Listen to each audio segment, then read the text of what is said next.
So here we go. I got 5 things, 5 of these biggest things that we need to look for that could be a challenge going into Florida. We got insurance, taxes, seasonality, increasing operating costs, and risk. Yeah. Does that sound like a fair 5, you think, or should we change maybe one of those? So you've got always have those, like any investments risk, right? So we try to mitigate that with as much data as possible, but there's always an element of risk there. In Florida, insurance can be a big deal. Taxes are going to, depending on, DeSantis is talking about getting rid of property taxes, but that's not going to apply to us as investors. That's going to apply to homeowners in that area. So we still are going to have to deal with the taxes. Seasonality, obviously we're in the short-term rental game. We have peak seasons and off seasons. We have to navigate that. Those are all things that we talk about. And then increasing operating costs. If you're, depending on, energy costs and some of those things that are going up, operating costs really have to do with our variable expenses, our fixed expenses, all those different things that just cost to operate a business. Right. I don't know that that's going up significantly, in my opinion. I think it's just going up kind of as cost of everything starts to go up. We just navigate that into what we're doing. We are also seeing the back end revenue being able to cover those costs. So it just comes down to underwriting. It's like the first thing I'm looking at is what are the rules and the regulations. We talked about it a little bit before this. We kind of took it out of the talking points because it's kind of an old talking point. But in 2022, 2023, there were sweeping regulations with HOAs and municipalities and everything else. Can I operate a short-term rental? Do the numbers work? Does the ratio between my acquisition cost, and that's getting better, I'm able to negotiate a little bit better. Maybe I'm able to get some concessions, but does that, whatever it ends up being, does my acquisition cost versus the revenue I'm going to generate cover it, right? Is that ratio favorable or unfavorable? Is it an investable ratio for me? And all these other things, insurances, taxes, operating costs, all those things, those are just numbers on my spreadsheet to say, does this work or not based on how much I'm paying for the property and how much I'm going to make for the property? I mean, it seems like everybody always wants to know, like, what are the biggest things I need to look out for, advice I should have known. And so when you hear these things about like these are the 5 biggest challenges going into that Florida market, do you feel like to me, as you're talking about these things, it kind of just seems like any market is going to have some kind of these. Insurance, if it's not hurricanes, it's wildfires. If it's not seasonality, you got fall or winter. Maybe you're a slow season, peak season. So it seems like they all have something like that. They're all there. Yeah. So do you think these are just elements of the underwriting process? Does Florida have literally anything that maybe like someone should really look out for? Does that make like no? So I personally. Like I always get scared to death of hurricanes, right? But doesn't really, like, you talk to somebody in Florida, they're like, it's hurricanes. Yeah, that's part of it. We deal with it, right, on a regular basis.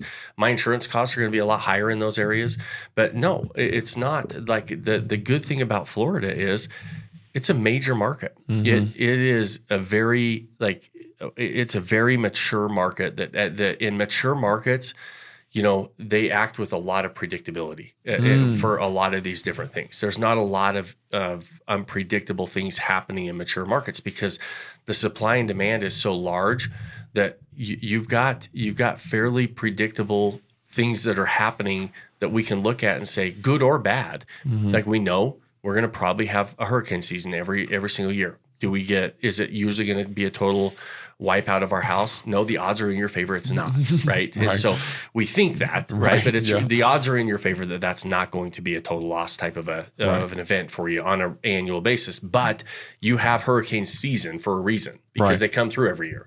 And so those are just, like I said, when, even though that might be an unpredictable event, is it going to hit me or not hit me? It's coming. The houses are built for it. We have insurance for it, all those different things. We know that these are major profit drivers. You got 141 million people that visited Florida last year to go visit the amusement parks, the beaches, the cities, all those different fun things. It's a very predictable demand on the back end. Those are good things as an investor. We like predictability as an investor. It mitigates our risk, by being able to predict some outcomes.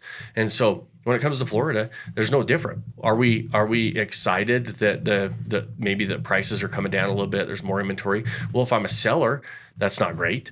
But we're buying long-term investments. We're buying long-term investments for cash flow purposes, and we're buying them for long-term appreciation and tax advantages. Well, if I can buy it at a better rate than I could yesterday, if prices are coming down a little bit and it's a little bit more affordable, it's a great thing as a buyer, right? I'm excited about that. And so it's always interesting to me that those are the times when buyers contract and they sit on the sidelines even longer, when if they were getting in this game for the long term, that's a really good time to be buying. Okay, this is another thing that hit me as you were talking. I was curious on if someone may be listening, they may think, okay, well, there's so many people already there. So is it too saturated, or there's too many people up at the top already? So then as you're talking, I went over here to Airbnb and I'm just scrolling through listings, and nothing is immediately, of course, taking me away. This is a very general search on just to Florida. So when someone may think that way, what would be your answer?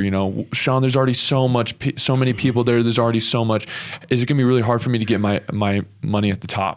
Is it gonna be too difficult for me because there's so many other people? So first of all, replace saturation with demand.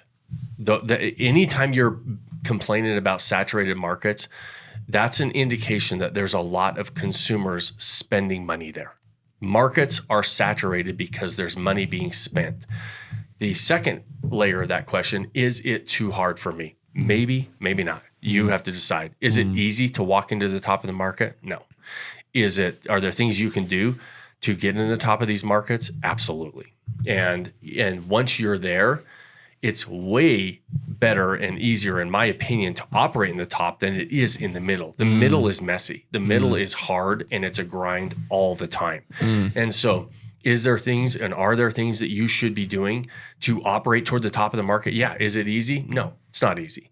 You have to roll up your sleeves. You have to be committed to a process. You have to have a blueprint and really a plan to operate in the top of the market. And there's going to be work to be done. There's going to be money to be spent to be getting into to set these properties up correctly. You're in the hospitality game. You're in the experience business. Homes in and of themselves usually are not in the experience, like selling an experience, right? Homes are built for a different purpose than really creating these crazy experiences in rare cases. Yeah. Right. And so, it's easy to justify. So here's the thing. It's always easier to justify why I shouldn't do something than why I should. When I go speak in a crowd, sometimes I'll say, write down all the things that you don't want to happen, or you don't want, write down all the things that are challenges for you in your life, or the things you're worried about happening. It's too saturated. Maybe I don't make money, whatever. Write all the things that are negative down. Right. That list is this long. It's real easy. People can keep writing. I have to stop them. I have to say, okay, put your pens down, stop. Now, I want you to write down the things you want to happen. I want you to write down the reasons you should be doing this. And people will write down 2 or 3 things, and then they're just sitting there waiting for me for the clock to stop. And you don't have to stop them. It's way easier for us to justify what's going to go wrong and identify what's going to go wrong than what's going to go right. And so that, the question, and you asked the right question, is if when people are getting into this, like, are they too saturated? Is it going to be too hard for me to get in the top of the market? Is it going to be too hard for me to compete? Right? The answer to most of those questions, depending on your attitude, might be yes. So stay out.